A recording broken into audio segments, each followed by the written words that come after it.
Good afternoon, and welcome to the City Club of Cleveland. We are devoted to conversations of consequence that help democracy thrive. It's Friday, August 25th, and I'm Cynthia Connolly, Director of Programming here, and we are broadcasting live outdoors under the chandelier at US Bank Plaza at Playhouse Square. Round of applause for today. It is the final forum in City Club's Free Friday Forum series this August, ahead of our move into our brand new Playhouse Square headquarters next month, just behind me right here on stage. If you'd like to learn more about the City Club's move, please visit cityclub.org. Today, we are talking about investing in entrepreneurship and economic development in Cleveland's Hispanic community. We know that entrepreneurs are vital to our communities. They generate jobs and provide access to resources we all need to thrive. Minority-led small businesses and entrepreneurs of color, in particular, bring cultural diversity to the surrounding community. One of the places highlighting the importance of Hispanic entrepreneurship is CentroVilla25, located in Cleveland's Clark Fulton neighborhood on the Near West Side. The Northeast Ohio Hispanic Center for Economic Development is working to ensure CentroVilla25 becomes a reality by April of 2024.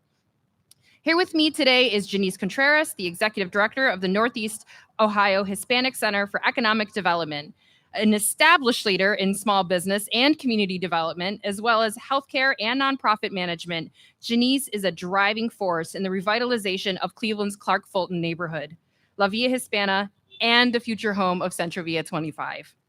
If you are tuning in at 89.7 WKSU or joining via our live stream and have a question for our speaker today, you can text it to 330-541-5794. That's 330-541-5794, and our City Club staff will work their best to work it into the second half of the program. Members and friends of the City Club, please join me in welcoming Janice Contreras. Janice, first of all, big congrats on the announcement of CentroVilla25. I'm so proud and so happy for you and your community. I would love to start with just a little bit of background on what CentroVilla25, maybe the history of how it came to be, and maybe the magnitude of the moment that you're feeling right now. Yeah, well, thanks, Cynthia, and thanks, City Club, for this opportunity. Thank you for everyone that's here and watching over live stream. This is a really exciting time for Cleveland, for the Latino community, for entrepreneurship. For us, it's a dream being finally realized. The Latino community has a long-standing history in this region, yet we haven't had our space. We haven't had our place.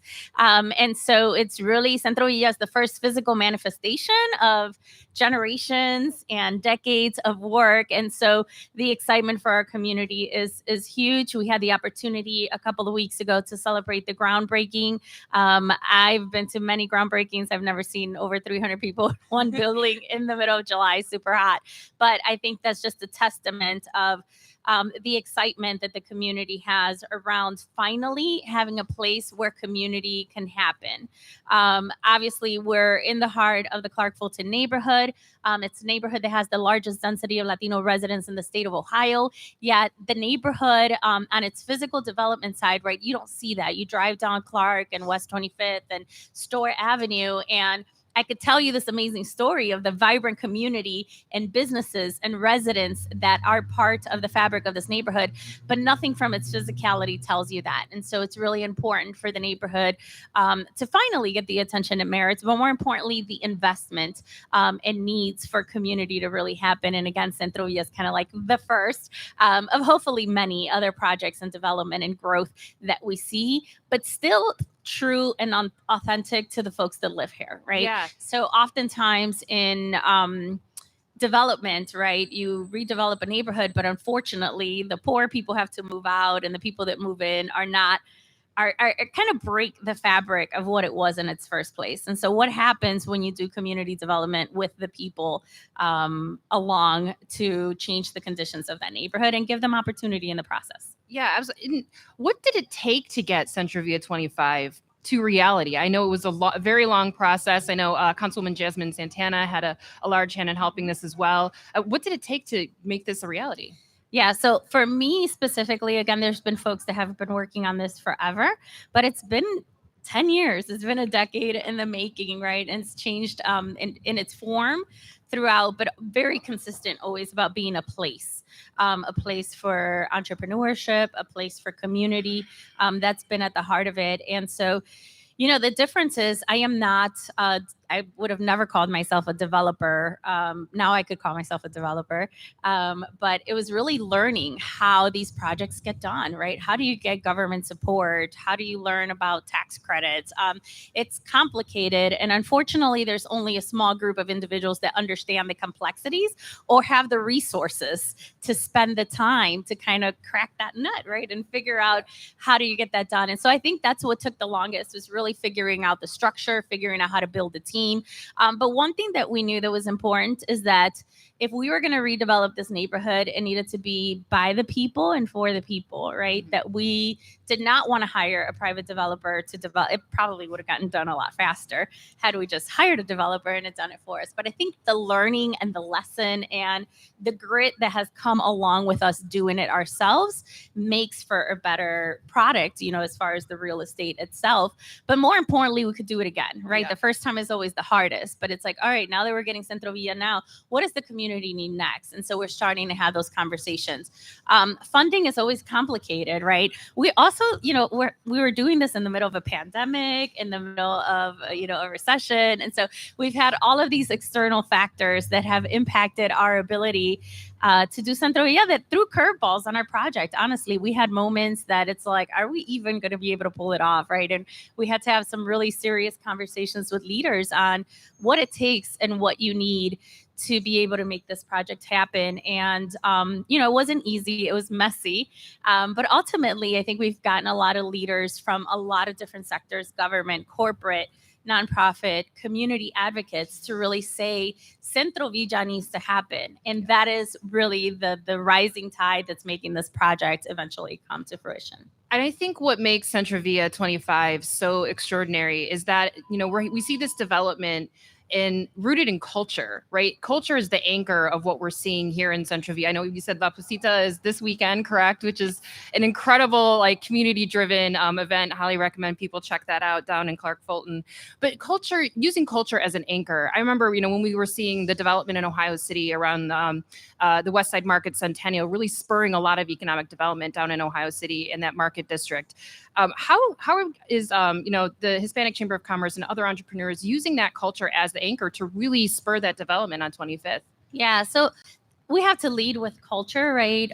It is a diverse neighborhood, and so I think that's how we identify, to who we are and where we come from. The Latino community is very prideful and very engaged, and we're also a community of entrepreneurs, right? And so leading with culture is a key ingredient to the success, and authenticity in the culture, right? So because culture can mean a lot of different things.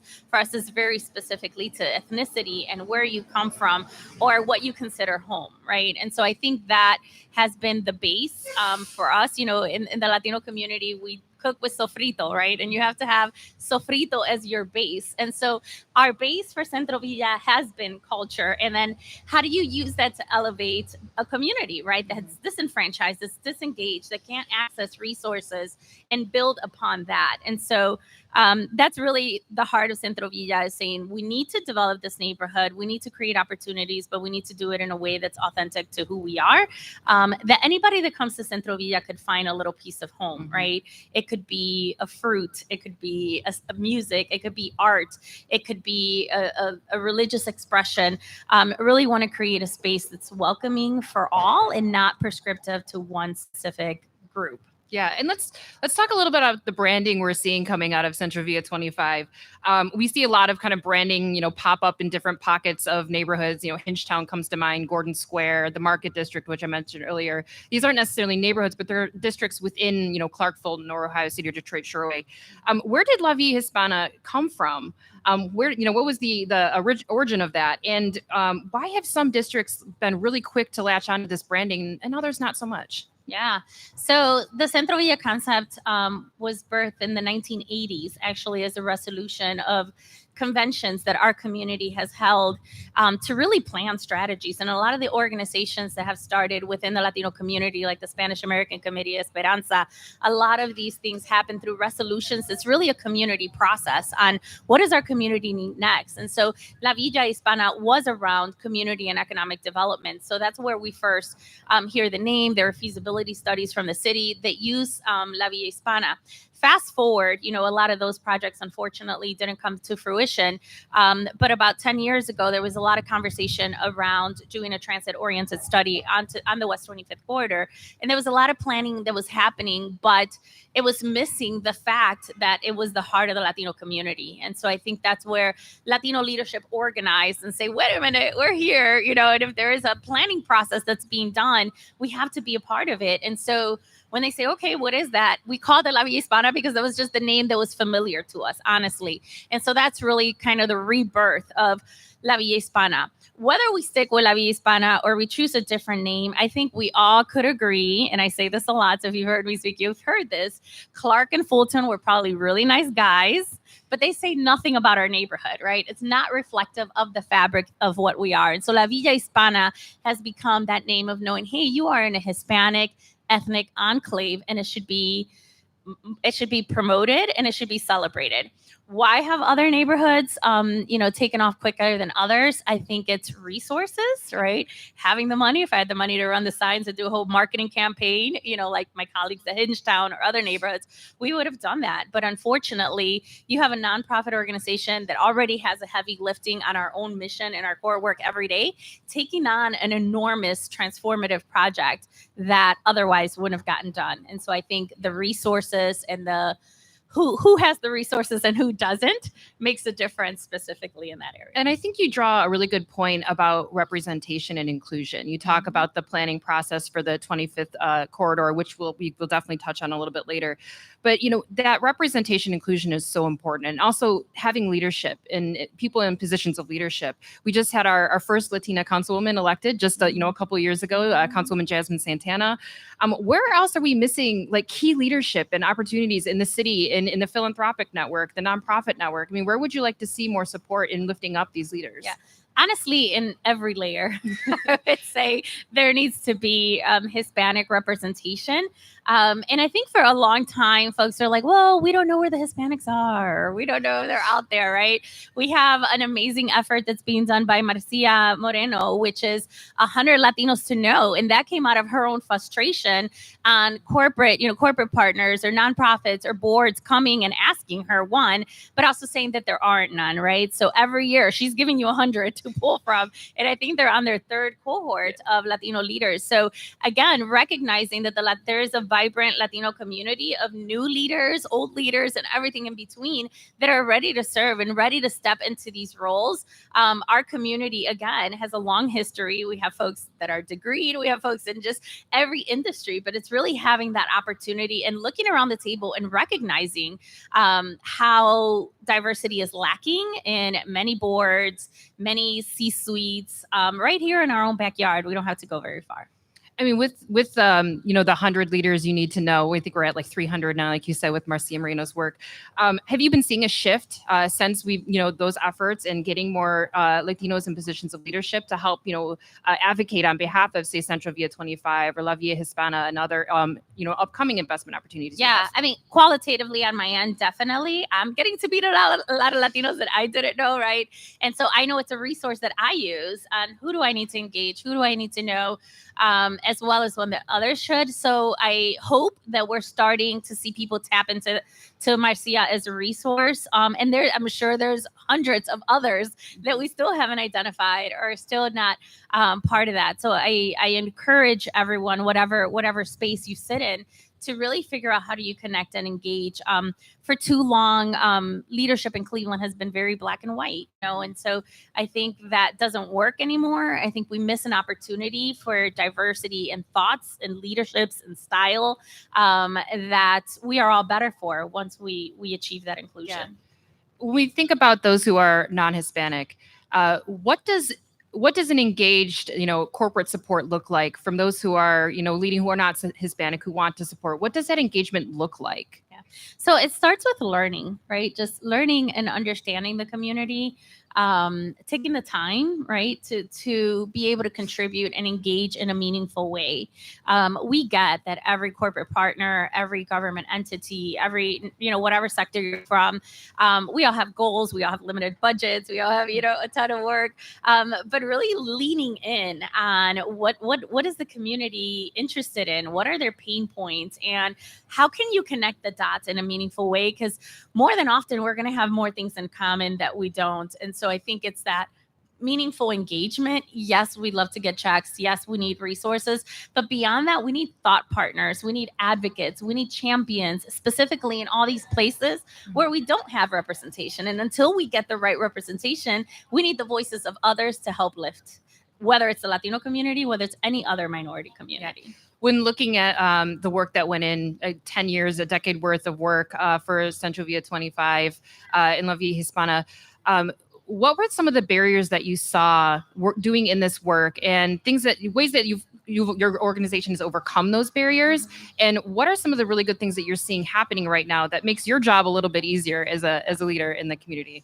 Yeah. So, I mean, I think some of the challenges, and when I had other organizations reach out and kind of ask, like, how did you get this done? Honestly, has been a lot of just grit and not giving up, not taking no for an answer. Like, if I would have gotten, I don't know, 500,000 for each no, I would have made my fundraising goal a long time ago, right? Lots of no's, lots of doors shut, making it complicated, right? Every time I do, oh, well, this is the checklist, and you got to do this, and you got to do that. And mind you, I am a nonprofit executive trying to break into development and commercial real estate. So I think I had a lot of barriers in just trying to understand it. I was also fortunate to have some partners that helped me break it down, Cleveland Development Advisors, Betsy Figge, other folks in town that know how to do this in a way that's intentional, to help me figure it out step by step. Having Councilwoman Santana say, hey, if the financials don't make sense, help her make it make sense, right? Don't just say no, but really push people. And so ultimately, our community didn't go away. We have gotten such broad consensus that CentroVilla needed to happen, and has really uplifted our community to say this needs to happen. And so I think consistently we have persisted, right? Insisted, came back, even though we got 1,000 no's, until we get it done. The reality is, and obviously I've lived in Puerto Rico and I've lived in Cleveland. I haven't lived anywhere else, right? Because I'm living the dream right here. But I'm sure that in many cities, decisions are made the same way. You have to have government, you have to have philanthropy, and you have to have corporate leaders say yes at the same time. And so I think that's where we're at. I think we finally have convinced everybody that, hey, these folks are not going away. It's the right thing to do. They've taken the time to come in, get the tour, walk around, understand the community, and say yes at the same time to get us CentroVilla. Yeah, I mean, a lot of BIPOC communities always talk about the hustle culture, the grit, the perseverance. We stay in the game. But at one point, will the BIPOC communities have the same access to capital and opportunity, and maybe just take a break, right? Yeah, Cynthia, it's exhausting. It is exhausting work. I think, what kept, and I get to sit up here and tell the story, right? There's so many, like hundreds of people that have worked on making this happen, but we keep coming back and we keep at it because we know it's the right thing, but it shouldn't be that hard, right? It shouldn't take 10 years. It shouldn't exhaust and drain organizations to get something done that it makes sense.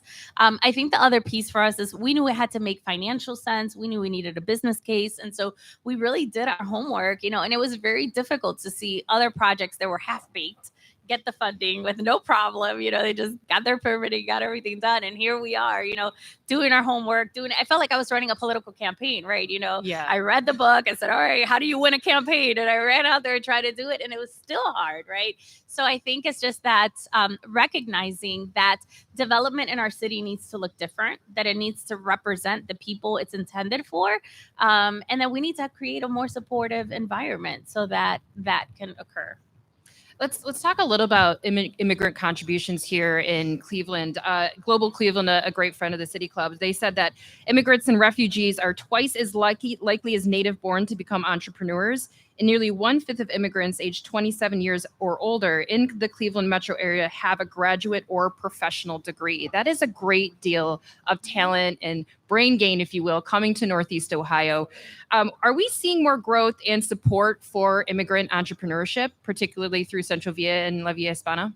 Absolutely. I think we're also seeing organizations that traditionally didn't serve diverse entrepreneurs wanting to serve diverse entrepreneurs and really understanding the importance to support immigrant entrepreneurs. So I think it's nice that we're not the only game in town, right? Folks have options for where to go, and obviously, we're happy to facilitate and partner.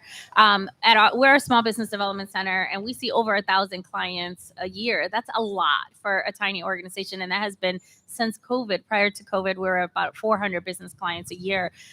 So we are experiencing the growth, but so are my partners in the small business ecosystem and seeing that increase. I think the challenge is also making sure that those institutions have representation, right? Yep. That has somebody that looks at them and could talk to them and could walk them through an application process and get them through that. So the growth is there. Nationally, regionally, statewide, population growth is Latino, right? The Latino community is growing no matter how you cut out the census or everywhere you look. And so it's important for us to figure out how we're serving the community. One thing that has been unexpected for CentroVilla, Cleveland has been a primary Puerto Rican community for a very long time, still is. But we're seeing a lot of growth of others, the Mexican community, Salvadoran community, the Dominican community, who just celebrated their first festival last weekend, right? We're seeing a lot of growth just in every area. In the last month, and currently, CentroVilla is just an empty warehouse building. We have maximized it. We've done activities. I do free tours until next week because we'll be an active construction site. But we have had the Dominican consulate and the Salvadorian consulate do mobile consul clinics in CentroVilla. Last weekend at 4 a.m, you had lines of Salvadorians in our building waiting. I mean, that's unexpected. All because we created a space for them to come and be able to do that. So the amount of growth that we have, I think it would be a misfortune if our community didn't really pay attention to what's happening with the Latino community and how we contribute to the fabric of the growth of our region. And you spoke about the Puerto Rican community in Clark Fulton area. Very vibrant, very diverse, just such pride. But Puerto Ricans are not immigrants, and I think a lot of people forget that.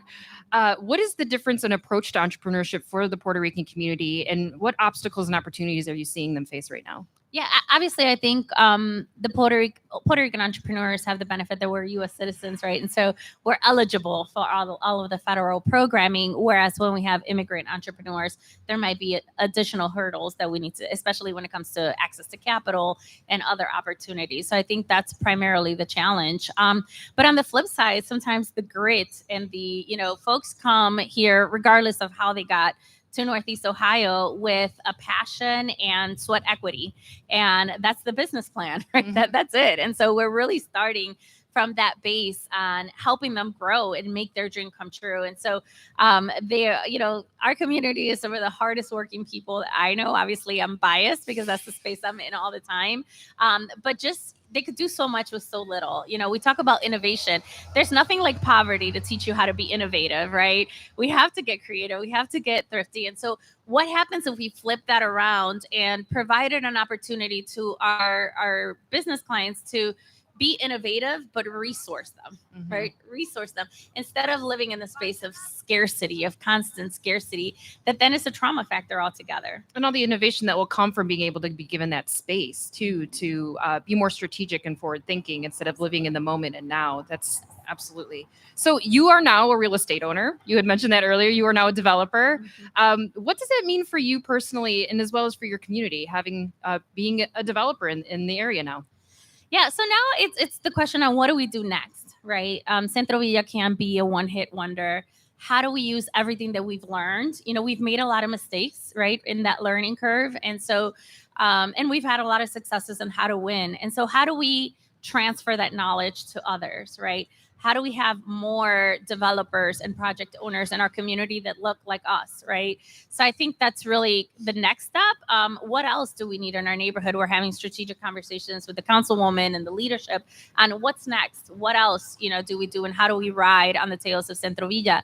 When I fell in love with the concept of ethnic markets in themselves, and that's a whole thing, but it wasn't just about the market. Obviously, you have a market that's going to help the entrepreneurs generate revenue from what they're doing intentionally, but there's this spur that comes along with it that then helps revitalize the corridor and neighborhoods and residences, right? And it creates amenities for new housing, right? And so that's the trajectory of how ethnic markets have improved conditions for the communities they're in. And so how do we then create that suite of amenities that then feeds into CentroVilla?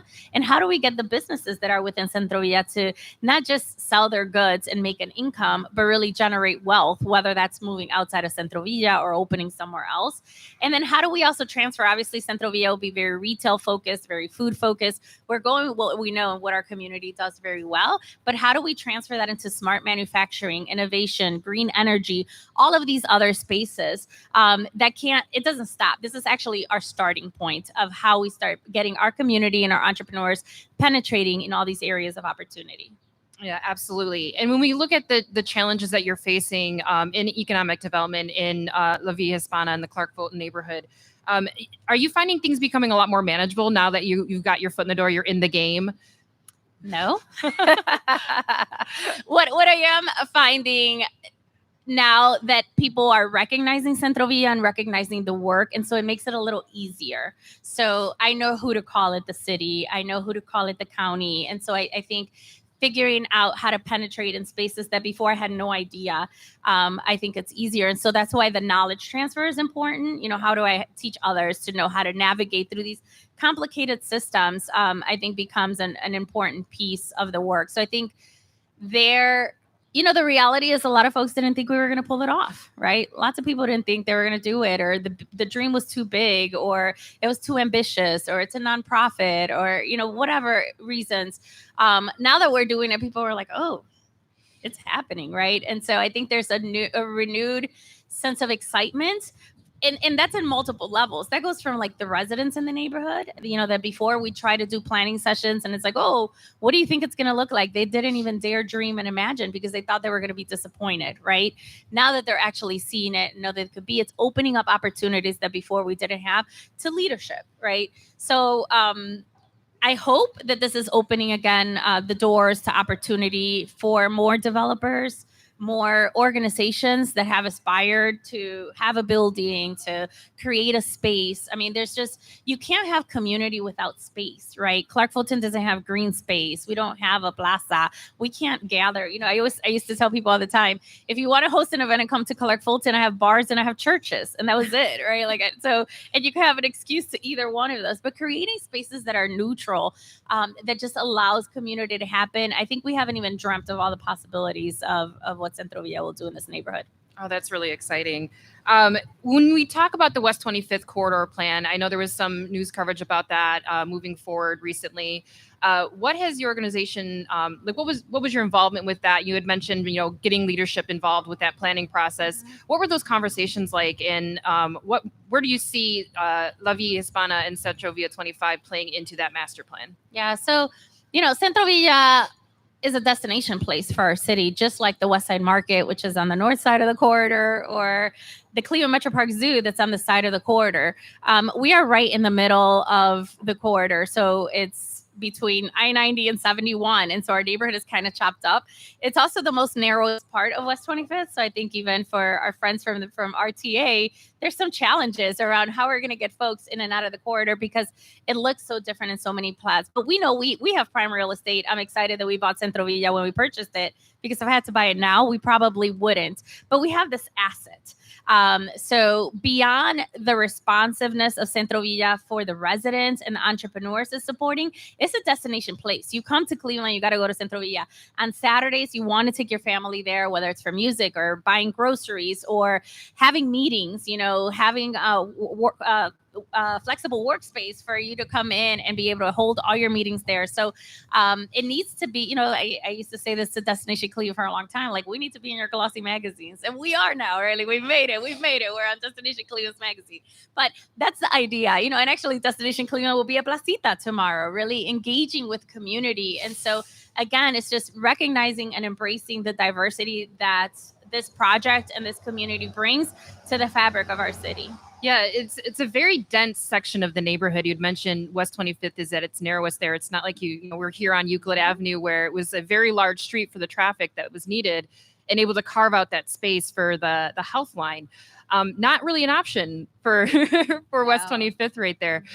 You know, bringing up RTA and bringing up all these modes of transit also reminds me of the concept of the 15-minute city, where everyone should be able to walk 15 minutes and be able to get to where they want to go, get what they need, go to the doctors, the grocery store. And I know the Clark Fulton neighborhood is actually a neighborhood on the west side that is considered a food apartheid. You have no like major grocery store over there. Do you want to talk about maybe the efforts that CentroVilla25 and some of this economic development happening on 25th Street? I know Pivot Center, for example, is also up.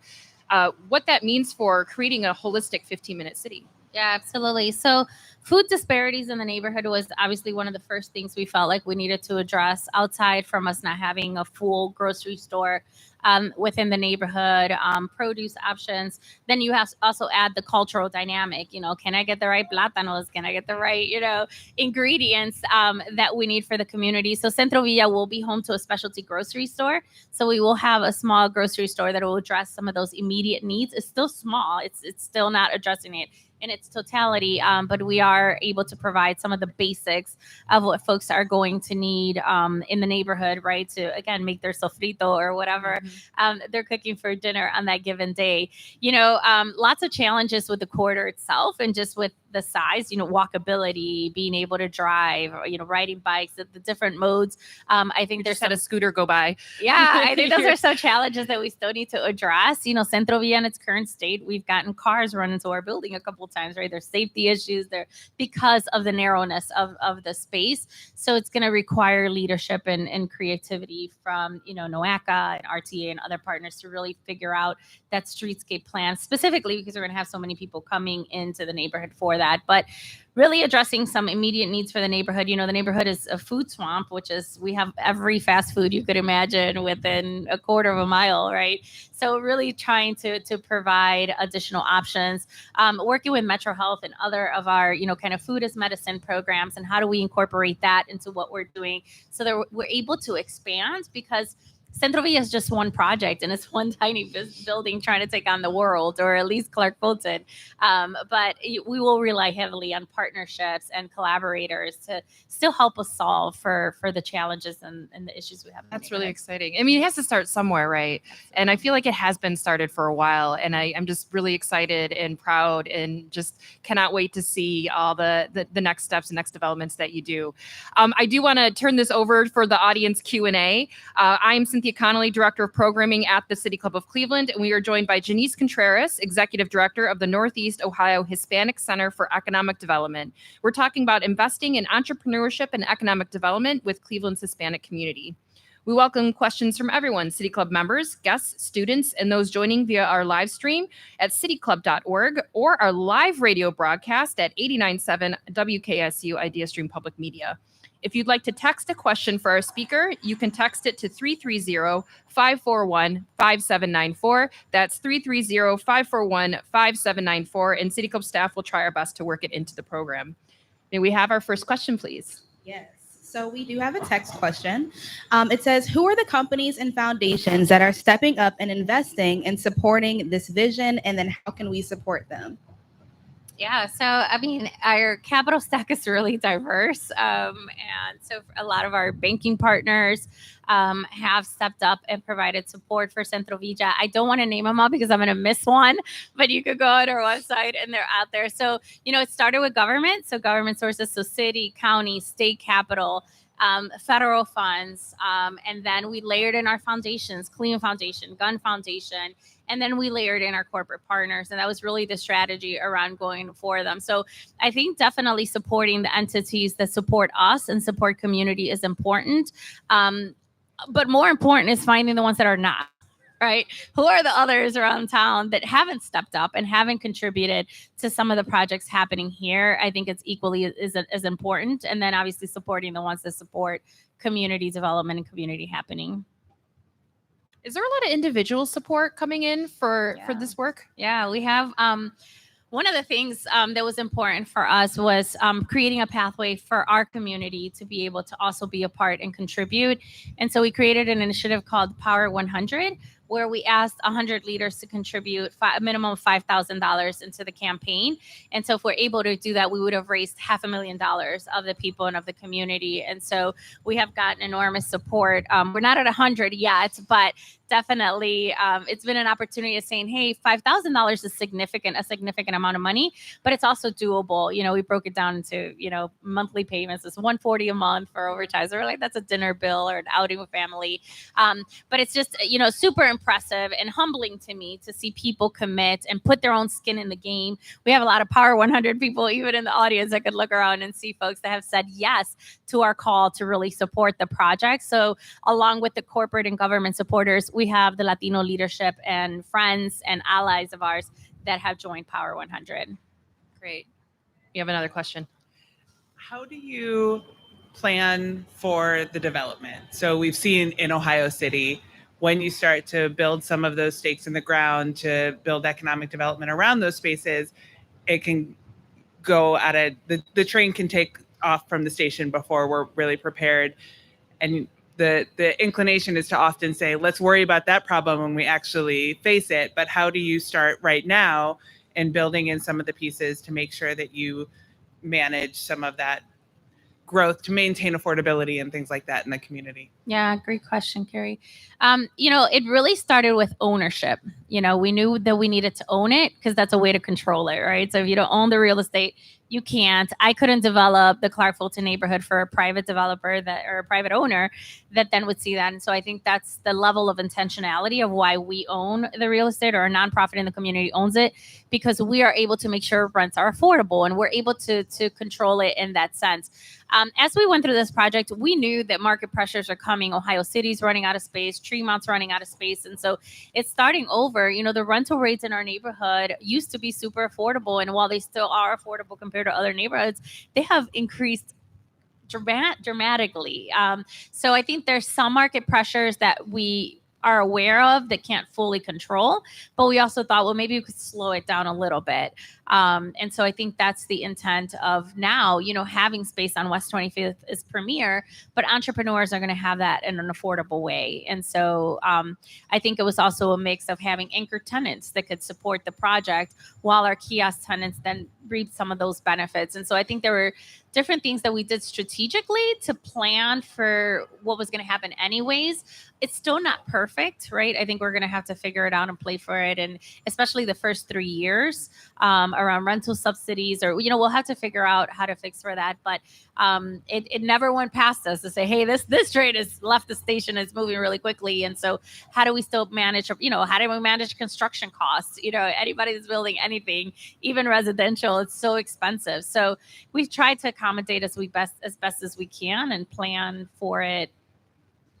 And that's it. We have a lot of learning to do, and we'll have a lot of hurdles to go. I think getting back to your main point in the very beginning about this being for community and by community, which I see a lot of the development happening there fitting that bill. Yeah, absolutely. Yep. All right, we have another text question. Can you tell us how CentroVilla will support Hispanic entrepreneurs? Yeah, so specifically, CentroVilla will have 20 micro retailers in the space. And so these will be owned and operated by diverse entrepreneurs. We have a commercial kitchen that will also be used by entrepreneurs for pure food production. So it's food production that's leaving CentroVilla. It's not necessarily servicing the site. So that's bakers, caterers, food trucks that need prepping and storage. All of that could happen in CentroVilla. So that's a whole other group of entrepreneurs.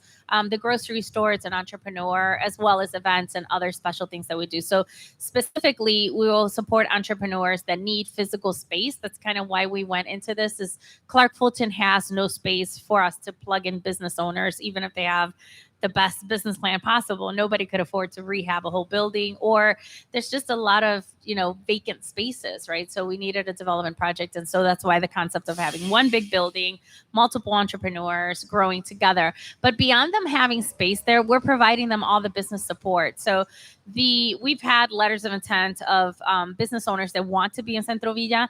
They have been prepping this. So they started in May. And so one Saturday a month, they meet and work on their business plan and their strategy up to the end of this year, where we hope to announce who those business owners are. So it's also the construction cycle has given us time to work on the businesses to make sure that they're going to be successful and have planning, which typically doesn't happen in businesses. You get a building, you go in there, and then you figure out the business plan, or then you figure out how you're going to pay for it. So we're taking advantage of this period and making sure that we've thought of as much as we can prior to opening, and so they're ready to go.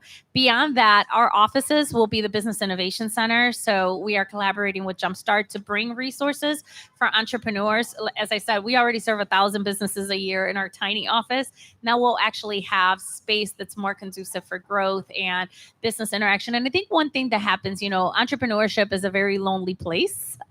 You're kind of on your own to make decisions. And when you have a problem, you have to figure it out. And hopefully you have a lifeline, but most entrepreneurs don't.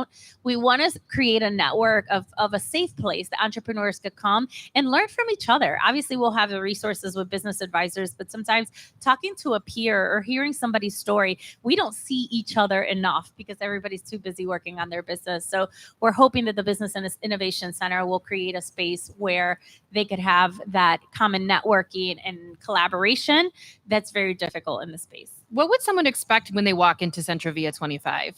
So they're the first time to Clark Fulton, they heard of this amazing place. They wanted to go check it out. What would they expect? So Cynthia's letting me dream on when we open, and it's all going.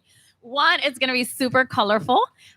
We know Cleveland likes the buildings to match the sky, as you could see, right? The skies are gray, the buildings are gray. CentroVilla is not going to be like that. We're using a lot of color, which is very different for our city. And we hope we start a new trend of folks using color in neighborhoods and in communities.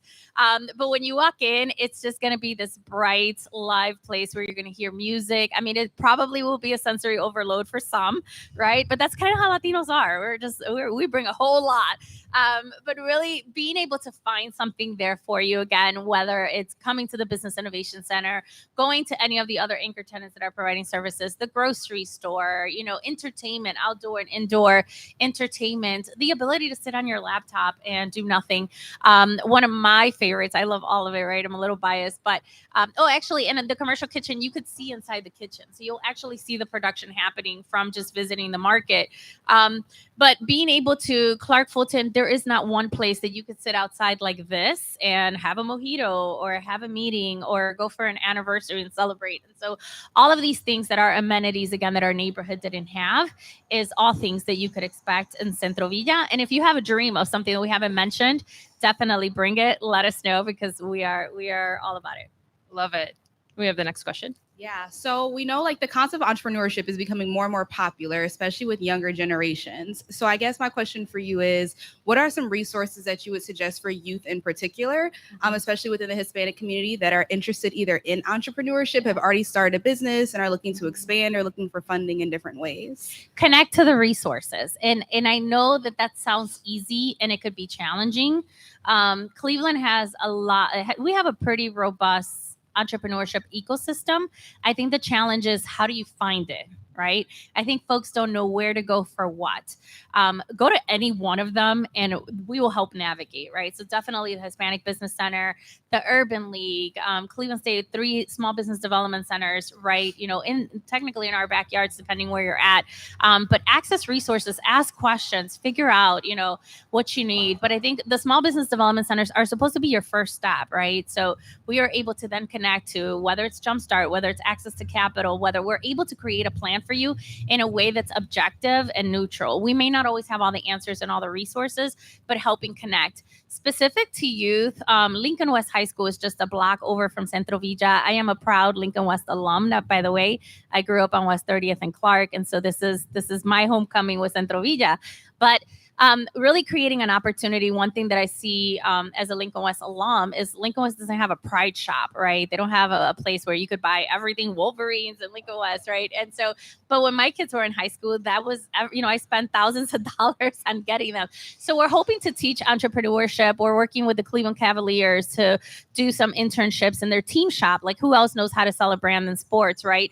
And help them have a kiosk at CentroVilla where they're able to have a pride shop for the school, and then decide what they're doing with their profits and the money and how do they support that back. So there's some very specific projects that we want to achieve specifically with our proximity to the school and my heart with the school. So again, just a bunch of opportunities that we hope to realize once the building's ready. I'm actually really curious the different approach you're seeing with younger generation in small business creation and entrepreneurship. It seems like every time I'm on my For You page on TikTok, I'm seeing like some Gen Zer with like this incredible innovative idea. What are you seeing in the work you're doing? Yeah, I mean, I think we have a lot to learn from this new generation of workforce, right? And how it looks different and how it's more independent. And at times it's more isolated, right? Because everybody's behind a screen.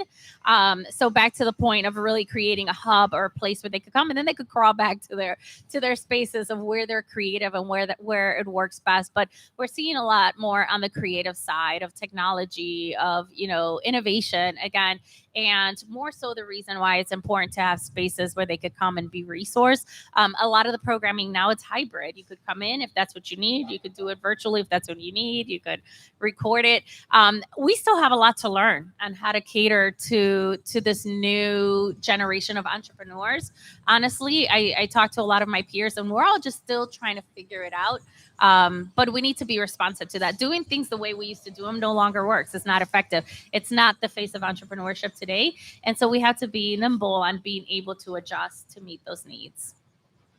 All right, we have another text question. Is the idea of CentroVilla just for the West 25th area, or is it also inclusive for other areas that established businesses in the last 5 to 10 years, such as West 117th or Lorraine? And if not, are you looking to expand into those spaces? Yeah, we would love to. So first of all, our organization will serve any business no matter where you're at. CentroVilla is a special project for us, but we are not limited by geography. We are not limited by income. So really, you definitely don't need to be Latino or speak Spanish, right? So services are open to anybody that either has a business idea or has a business and needs help or needs to be connected to resources, right? We tend to be kind of that first stop. People usually come to us when they're trying to figure it out, and then we connect them to other resources, and that's fine too.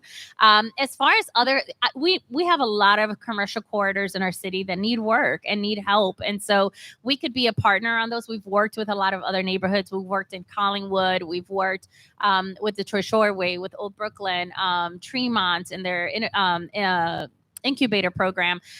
So we are open to work anywhere in the city, and again are not limited to West 25th. Obviously that's our heart, where our office is, but we're happy to come out anywhere, whether it's with the local community development organization or an entrepreneur that has an idea for their neighborhood or their commercial corridors. Have you been seeing a lot of other BIPOC organizations reaching out recently with your success with CentroVilla? Yes, that could be a whole other job. Super excited.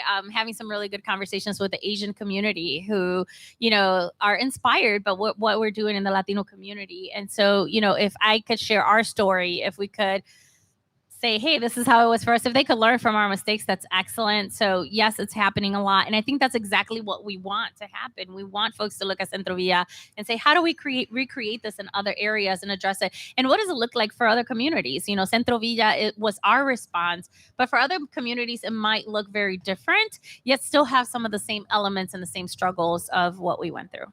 So what's good for La Villa Hispana is good for all of Cleveland. Hey, I like that. So we have a listener that is asking a little bit more about La Placita that's happening this weekend. Can you share a little bit more about that? Absolutely. So La Placita, obviously I'm a walking billboard for La Placita today. It's an open air market that takes place on the corner of West 25th and Clark, right in the heart of our neighborhood. And literally you'll see CentroVilla from the parking lot. So we've been doing La Placita. This is our 8th year. And we did it as a way to get the community excited and engaged while development was happening. It's from 1 to 10 p.m. tomorrow and from 1 to 8 on Sunday. You could expect bands, lots of good food, cultural experiences. There's something for every age. Attending the events is completely free. So we hope everyone comes out, and we get a pretty diverse crowd. So you get a lot of, obviously, the residents folks, but folks that want to engage. And again, La Placita is just a flavor of what's going to happen when CentroVilla is open. So check us out this weekend. Make sure to bring our cash for that. Those empanadas. Yes. Lots of empanadas. All right, we have another text question. What types of community engagement tactics are used to solicit community members' feedback? What is the strategy for engagement of community members who live in the neighborhood versus Latinos from outside of the neighborhood? Yeah, that's a great question. And it's a phase, honestly, that we need to do more of, specifically at this point. The focus has been securing the real estate, securing the money, securing what's happening. And so now that that is all secure and construction is happening, I think it's important for us to go back to the community and say, okay, it's happening. What do you want? What do you want to see there? And how do we partner with other organizations to do it? It's a building. We can't do it all. We don't have, I wish we don't have the resources, nor should we, right? It's creating an opportunity for a lot of other folks to innovate and create in the space. And so that is definitely a phase and a period that we will use beginning of 2024 to go back to the community and say, all right, now we have CentroVilla. Now, what do we do with it? Because without community, it's just a building, right? It's not going to be activated until the community comes in and takes advantage and, you know, creates life inside of the facility. All right. So one of the things that you talked about in the building is the commercial kitchen that's being built. What are some of the other areas of interest that you're seeing from entrepreneurs in the community in terms of businesses that they want to start or further develop and grow? Yeah. So obviously, you know, I feel like everybody in the city is talking about construction. So I think that is an area with a lot of physical infrastructure that's happening. So we have a program around Latino construction capacity initiative to help entrepreneurs. And I know the city has made some investments in this area. So definitely construction is an area. And then everything that's technology and graphic design and all of the things that we're doing virtually. So we are a small business development center that's kind of like a jack of all trades, but we also have specific verticals where we see the bulk of our clients to develop programming that's responsive to those needs. Go ahead. Next question. Hello. I think what you've done is so amazing and so good for Cleveland. I'm a Cleveland native myself, and my family were immigrants. So I'm wondering, you know, what can we do as a city, as a community, to attract more immigrants? You know, I mean, my family came here because we had a relative here. You know, what drew you to Cleveland, and how do we get more Janices here? Thanks, Jan. You know, it's exactly that. People come because they have somebody, you know, that's how most Puerto Ricans got here. That's how my grandfather got here. But I think making sure, you know, we talk a lot about being a welcoming city, but what does that mean? You know, and I think, so I think we need to peel the onion back a little bit more. You know, do we have, you know, high paying wage jobs? You know, are we creating a pipeline? Are we being represented in the spaces that we hold to make sure that when folks come in, they feel, well, you know, you could have a billion good experiences, but it takes one bad experience to kind of kill it, right? Like, unfortunately, especially with social media, it carries weight. But in learning and, you know, embracing diversity and really learning about others is the best way. I get folks all the time that try to talk Spanish, right? And so for some people that would be annoying. I like when people try to talk in my language, right? Because it shows effort and it shows intent. Do you get the accents? Do you know how to roll the R's? I don't really care, but you're trying to connect to who I am and where I came from. And that goes a long way. And so I think that's part of inclusion and belonging and really making people feel like they're part of the fabric. I think we need to be really, really intentional about development in the city being inclusive. Obviously, we're having a lot of conversations around a riverfront master plan, right? How do Latinos feel connected to that? How do all communities feel like that is being built for me? And there's an enormous amount of level of intentionality that needs to happen to pull those things off successfully. That's what will make Cleveland attract others. And we've heard that the mayor said it at our groundbreaking. We want to be a welcoming city, and we want to make sure that folks know that Cleveland is the place for you. But we need to have a whole lot of intentionality behind that. Absolutely. I think we have one more question behind there.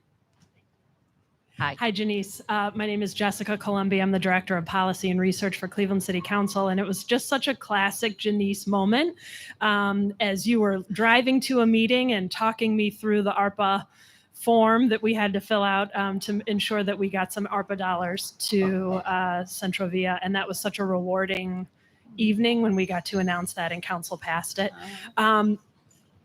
To that end, and I heard some of the questions, could you speak to the community benefits ordinance that council initiated last year and we passed? You participated in the hearings, but it specifically references, any developer who wants to develop in the city that depending on the amount of money of city financial assistance, it triggers a community benefits agreement. So that answers the previous question in a really specific way. Yep. And then is there anything else you want us to know? A question you haven't been asked yet that you really want to share with us about this process and your experience? And by the way, thank you for doing this. I can't wait to go. Oh, awesome. Thanks, Jessica.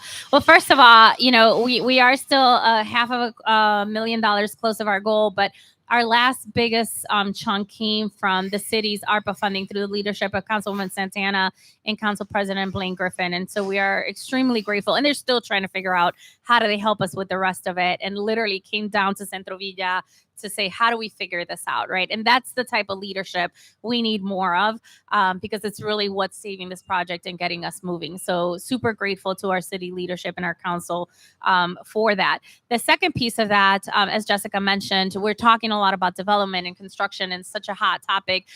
One of the legislations that I was happy to support and join city council on was the passing of community benefits agreement, which means if I am a developer and I am using public resources, I need to have a plan on how my project is benefiting the communities I'm impacting, right? And you have to figure that out before you're able to start your project. But it's what does it mean to the community before, during construction, and after to make sure that we don't have developers coming in, doing a nice building, and then going away. And the community's like, where are our jobs, right? Where are our contracts? And so there's specific floor level goals that they have to achieve to have a successful community benefits. Super proud to support those efforts. CentroVilla has a community benefits agreement, right? So we are also holding ourselves to the same standards that we hold our peers, and also being able to say, hey, you could do it and still make your budget and timeline and all of the cons we get sometimes. But it makes for good development, and it makes for a good integrated city that is inclusive, and we all should benefit of the economic growth of these projects. Absolutely. Janice, thank you so much for joining us at the City Club today. Please, everyone, a round of applause for Janice Contreras. Thank you. Forums like this one are made possible thanks to the generous support of people like you. If you liked what you heard today, please consider becoming a guardian of free speech at cityclub.org. Today's forum is part of our Building Success series in collaboration with Huntington.